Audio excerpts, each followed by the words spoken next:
tratar en este video es sobre la placa de orificio y la boquilla de flujo. Mi nombre es José Espinosa y daré una breve introducción.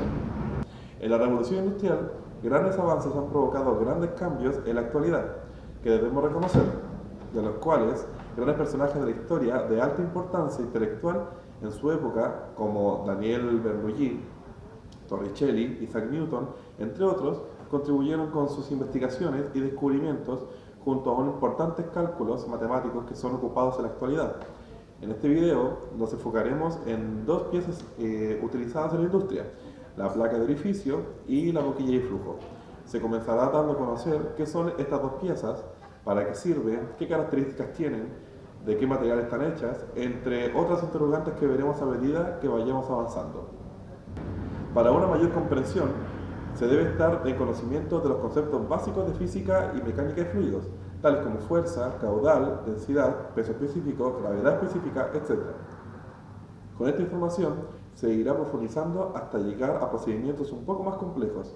Veremos la importancia de la masa y de la presión y la toma de decisiones, del por qué incorporar estas piezas y los distintos tipos de fluidos que estos transportan.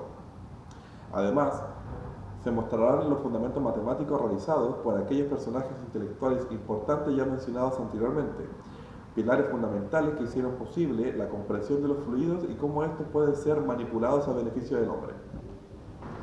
El propósito de este video es cumplir con el traspaso de información de la manera más clara para que usted pueda comprender de una manera más fácil la utilidad que estas piezas tienen y su gran importancia en la ingeniería.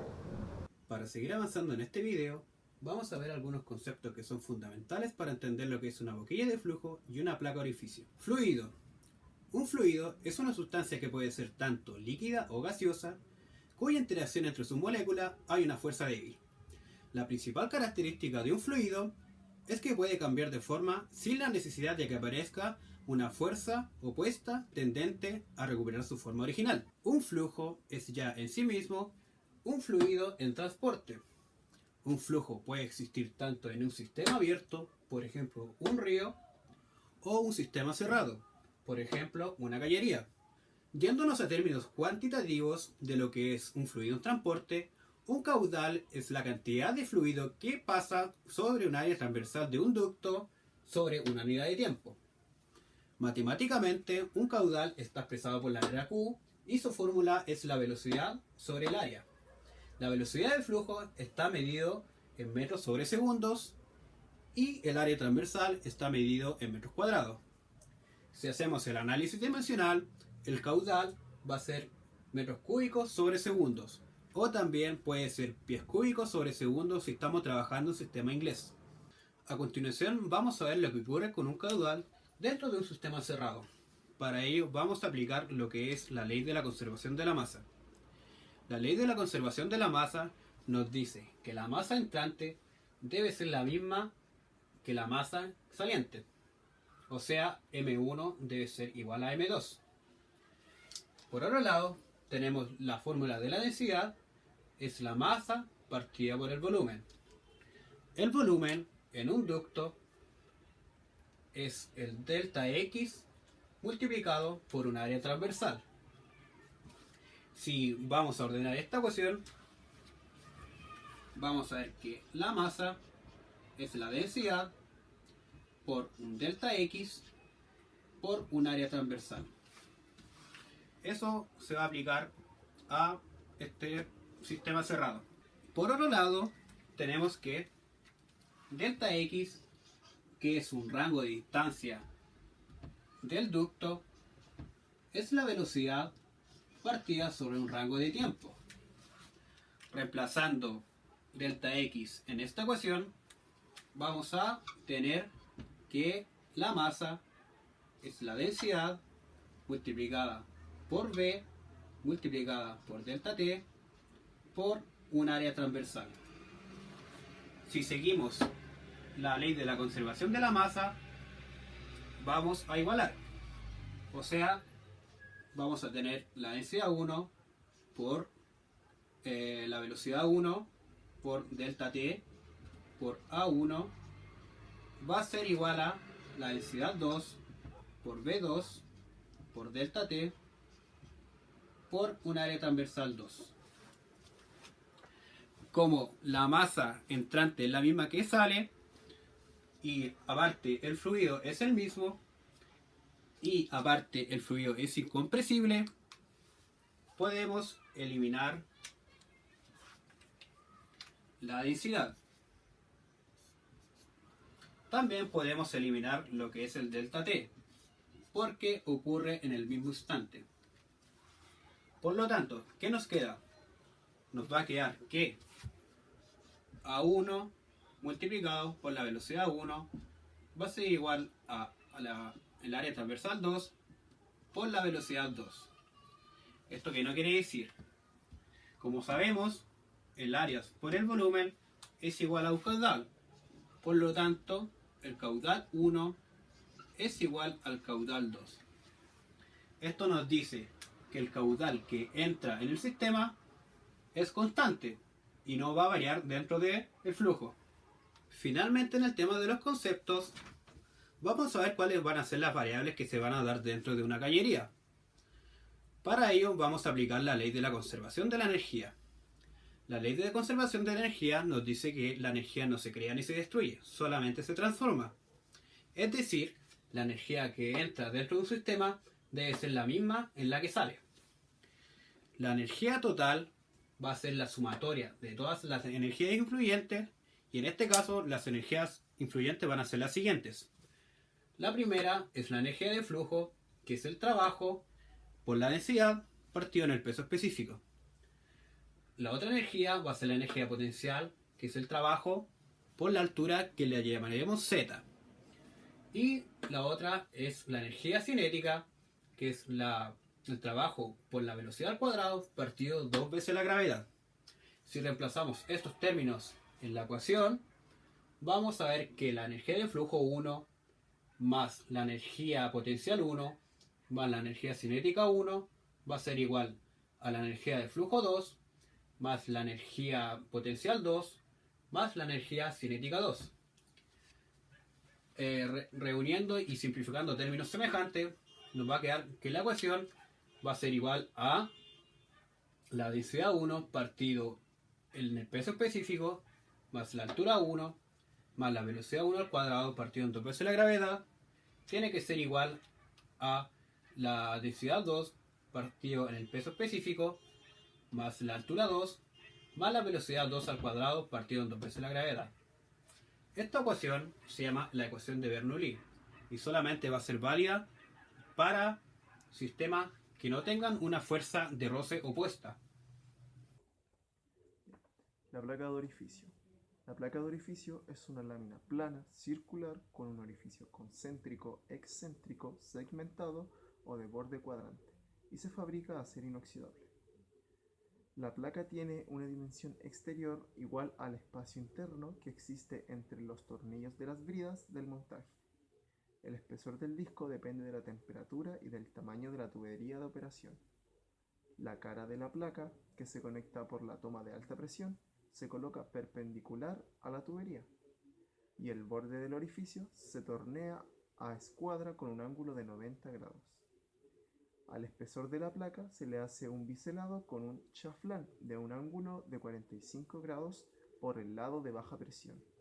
El biselado afilado del orificio es muy importante, es prácticamente la única línea de contacto efectivo entre la placa y el flujo. Cualquier rebaba o distorsión del orificio ocasiona un error del 2 al 10% en la medición. Además, se le suelda a la placa de orificio una oreja para marcar en ella su identificación en el lado de entrada, el número de serie, la capacidad y la distancia a las tomas de presión alta y baja. En ocasiones, a la placa de orificio se le perfora un orificio adicional denominado de purga en la parte baja de la placa para permitir el paso de condensados al medir gases, y en la parte alta de la placa para permitir el paso de gases cuando se miden líquidos. La placa de orificio forma parte del medidor de orificio, el cual es un dispositivo utilizado para medir el caudal, para reducir la presión o para restringir el flujo. Con ella se puede determinar el caudal volumétrico o el caudal másico, dependiendo del cálculo asociado. Con el medidor de orificio, el flujo se mide a través de la diferencia de presión desde el lado de alta presión y el lado de baja presión del caudal en un tubo parcialmente obstruido. La placa que obstruye el flujo ofrece una obstrucción precisamente medida que estrecha el tubo y obliga al fluido a contraerse. La placa de orificio es la parte más importante del medidor de orificio. Restringe el flujo y desarrolla la presión diferencial que es proporcional al cuadrado del caudal. La exactitud de medición del caudal depende enteramente de la calidad de la placa de orificio, su instalación y mantenimiento. Existen varios tipos de placa de orificio, pero principalmente se usan 4 tipos de placa de orificio. Entre ellos se encuentran la placa concéntrica. Esta es una placa de orificio más común. Esta es manufacturada por una máquina que de forma precisa crea un orificio perfecto justo en el medio de la placa. Este diseño es el más usado debido a que se ha mostrado como el que posee más flexibilidad en una mayor cantidad de procesos industriales de diferentes áreas. Además, su costo es abismalmente inferior comparado con otros. Este sirve de mejor manera de líquidos, gases de una sola fase. La siguiente placa que encontramos es la placa excéntrica. Esta placa de orificio tiene ubicado su orificio fuera del centro para permitir a partes iniciales del fluido pasar a través del orificio, en vez de contribuir a la medición. Son generalmente usadas cuando el material procesado contiene objetos extraños que puedan bloquear el orificio, tales como líquidos que contienen sólidos y gases que contienen líquidos. Además está decir que esta placa de orificio es menos precisa que la concéntrica. Luego tenemos la placa segmentada. Esta placa tiene un orificio no circular, el cual es más bien un segmento de un círculo concéntrico. Estas son ocupadas exclusivamente para medir líquidos con una gran cantidad de sólidos. También son mucho más caras y presentan una gran incertidumbre comparada con sus contrapartes. Y finalmente, la placa de borde cuadrante. Esta placa de orificio presenta un diseño especial exclusivamente diseñado para medir líquidos viscosos. Con el propósito de evitar arrastres de sólidos o gases que pueda llevar el fluido, la placa incorpora, como se mencionó anteriormente, un orificio de purga. Entre los diversos perfiles de orificio que se utilizan se pueden destacar los siguientes: de cantos vivos, de cuarto de círculo y de entrada cónica.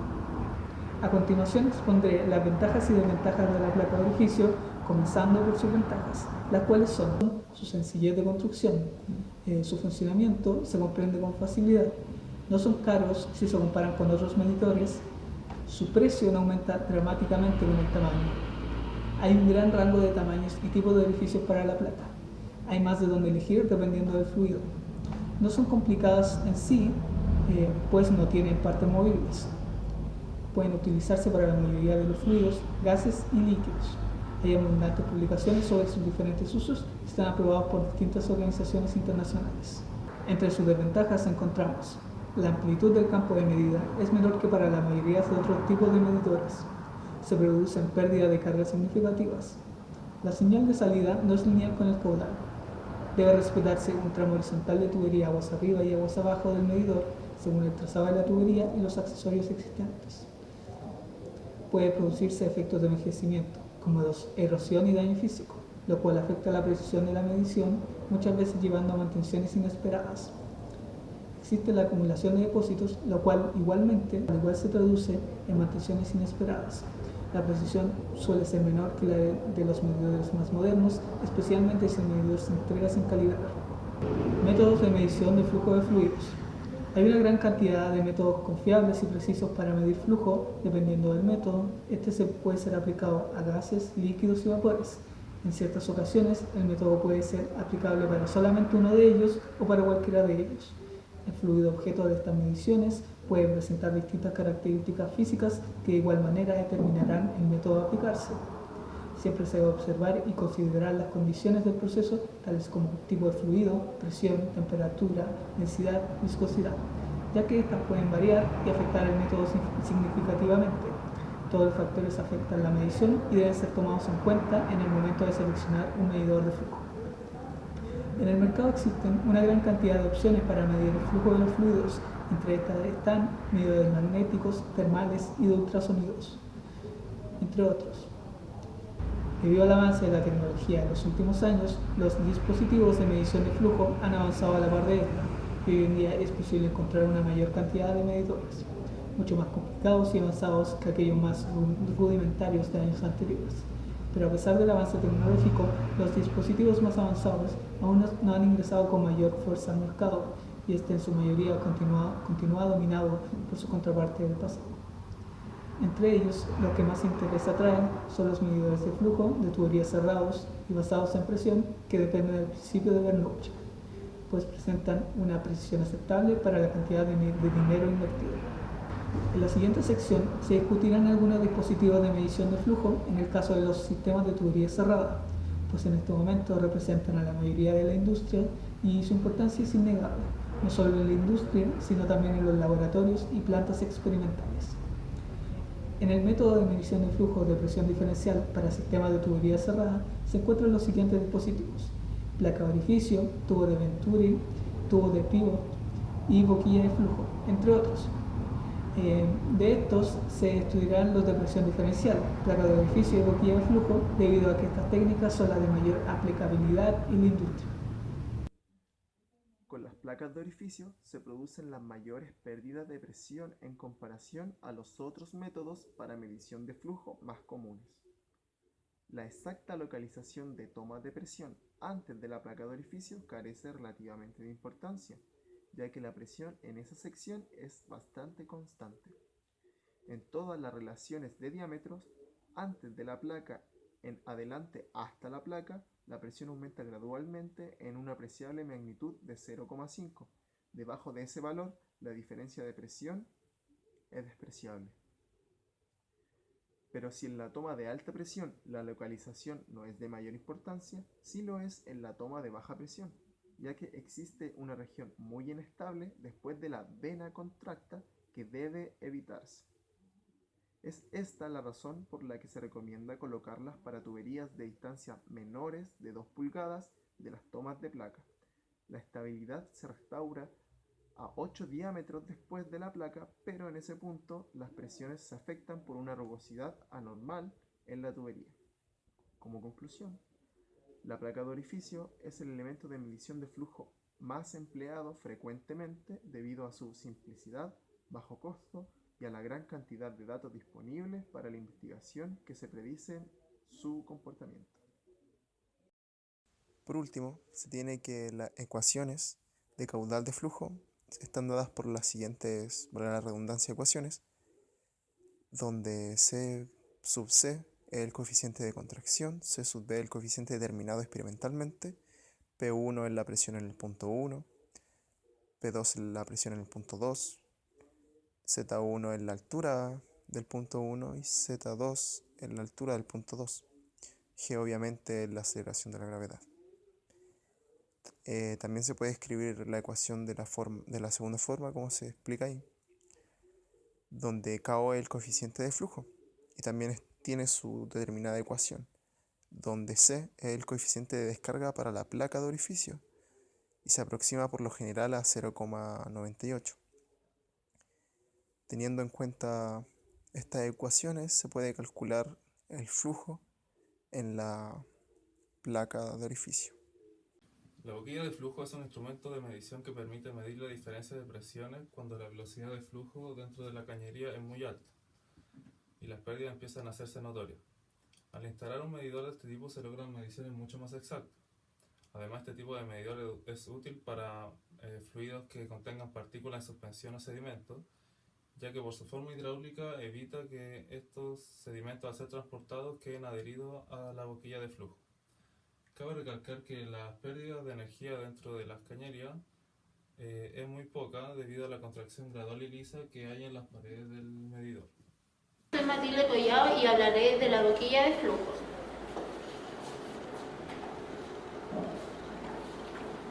¿Qué mide en la boquilla de flujo? Bueno, la boquilla de flujo es un dispositivo que sirve para medir el gasto del fluido. ¿Cómo utilizar correctamente la boquilla de flujo? Bueno, se debe ubicar lejos de las zonas que producen turbulencia en el fluido. No importa si la tubería es vertical, inclinada o horizontal. Lo importante es que se encuentre de manera recta. Si el fluido tiene sedimentos, partículas o gases aprisionados, es preferible que la boquilla se encuentre de manera vertical. Los tubos que se encuentran antes y después de la boquilla de flujo deben ubicarse a cierta distancia de la tobera de la tobera. Diferencia entre la boquilla de flujo y la placa de orificio. Bueno, la gran diferencia entre la boquilla de flujo y la placa de orificio es su forma. La boquilla de flujo es similar a un embudo, en cambio la placa de orificio es una placa con un orificio en el centro.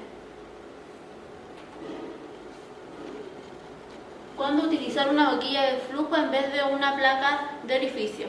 Debido a su forma hidrodinámica, se suele utilizar para fluidos que contengan sedimentos o partículas de modo que de evitar el atascamiento de estas. Cuando la velocidad del fluido es mucho mayor, se suele utilizar este medidor de flujo. Cuando se requiere que el diámetro del tubo principal y el diámetro del medidor del fluido y sean parecidos, se utiliza la boquilla de flujo. Ventajas y desventajas de la boquilla de flujo. Bueno, las ventajas serían menor pérdida de carga permanente que por el diafragma, medición de caudales superiores a un 60% y facilidad para la medición de flujos de líquido con sólidos en suspensión. Las desventajas serían: no están disponibles para tuberías con diámetro menores a 6 pulgadas y el costo monetario es de 8 a 16 veces más cara que una placa de orificio, y la instalación es mucho más complicada que la instalación de la placa de orificio. En conclusión, el uso de los elementos de medición de flujo se basan en los principios de las leyes hidrodinámicas, pero es importante detallar que estas leyes se rigen bajo la condición de que el fluido debe ser ideal. En la realidad, es muy difícil hallar un fluido que cumpla con estas condiciones. Por lo tanto, se podría pensar de que las ecuaciones vistas no son precisas o verídicas porque no concuerdan con la realidad. Sin embargo, hay que reconocer de que estas leyes expresadas de forma de ecuación se acercan mucho a la realidad. Es por esto que se dice que son válidas de igual manera. Los elementos de medición de flujo, ya sea la boquilla de flujo o la placa de orificio, son una aplicación práctica de lo que tratan estas leyes. Si bien el rol de estos aparatos es bastante simple, ya que solo cumplen la función de crear una diferencia de presión, su importancia va más allá, no solo referido a los científicos, sino que también al mundo de la industria. Con una medición de flujo se pueden obtener varios datos valiosos que pueden optimizar recursos o mejorar procesos. Pero así como es importante el uso de estos artefactos, también es importante conocer el buen uso de ellos. Al principio, ambos elementos vistos parecen ser similares, pero luego se reconocen de a poco sus diferencias. Estas pequeñas diferencias son la clave para entender cuándo utilizar alguno de estos.